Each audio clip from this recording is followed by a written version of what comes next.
what it's like to have virtual speech and debate. It's stressful. That's what I'm gonna say. Stressful.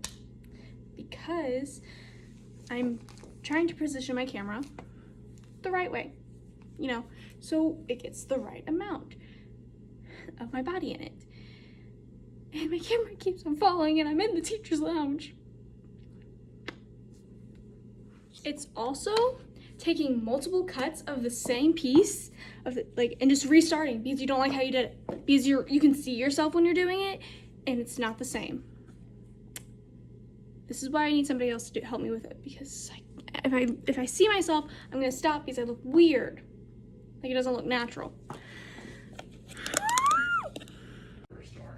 Look at our janky setup to record my pros. Gimme. I'm recording right now. This is a bad idea. Go. It's fine. We can just No, you can't. chop that part off. You can't. Yeah, you can. Oh, okay. Becoming who you are is never easy, especially when you have to face a humongous and scary spider to get to it. In Deep Blue by Jennifer Donnelly, Serafina does just that. Cui mero decrevit. But how? Serafina wondered desperately. How could she do this? How could she force all those who came after to endure this? Looking up at the massive creature, its bronze body blackened by time, Serafina was certain she would collapse in terror. You fear me, as you should. I will have your blood, impostor. I will have your bones. Alethea scuttled towards her, her body low to the ground, her horrible black eyes glittering. Serafina stifled a cry. In her head, she heard Tavia's voice telling her the story of a treacherous Contessa who had lived hundreds of years ago. The Contessa had stolen the real Princess Spa when she was newly born and put her own infant daughter in her place.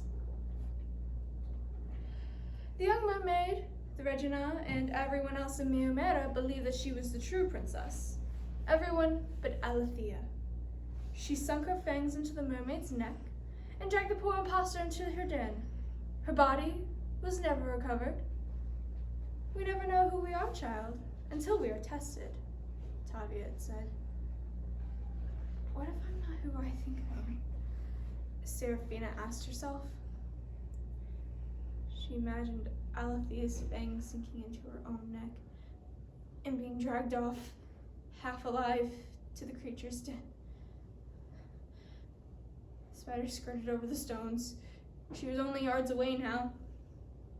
No, Eris, are you? A super, are you? Death to all pretenders! She circled, coming closer and closer, then lowered her head until her terrible fangs were only inches away from Serafina's face. Who are you, impostor? Serafina felt her courage falter. She backed away from the creature, turning her eyes from its awful face. As she did, her gaze fell upon the mer seated in the amphitheater. Thousands and thousands of them. She was their princess, her mother's only daughter. If she failed them, if she swam away like a coward, who would lead them when her mother's time was done? Who would protect them as fiercely as Isabella had? And suddenly she knew the answer to the creature's question. And then the knowledge filled her with more courage and strength. Bravely, Serafina faced the spider. I am theirs, Alethea. I am my people's. That is who I am. She raised the skidmar the mare Bassi had given her and drew its blade across her palm. It bit into her flesh. Blood plumed from the wound. She raised her bleeding hand up. The spider advanced. I am Serafina, daughter of Isabella, princess of the blood. What? I looked right at you. Oh, come on. And that's only 3 minutes? Wait, that's the end? No, it's not the end. Becoming who you are is never easy. Especially when you face a humongous and scary spider to do it. In Deep Blue by Jennifer Donnelly, a young girl by the name of Serafina does just that.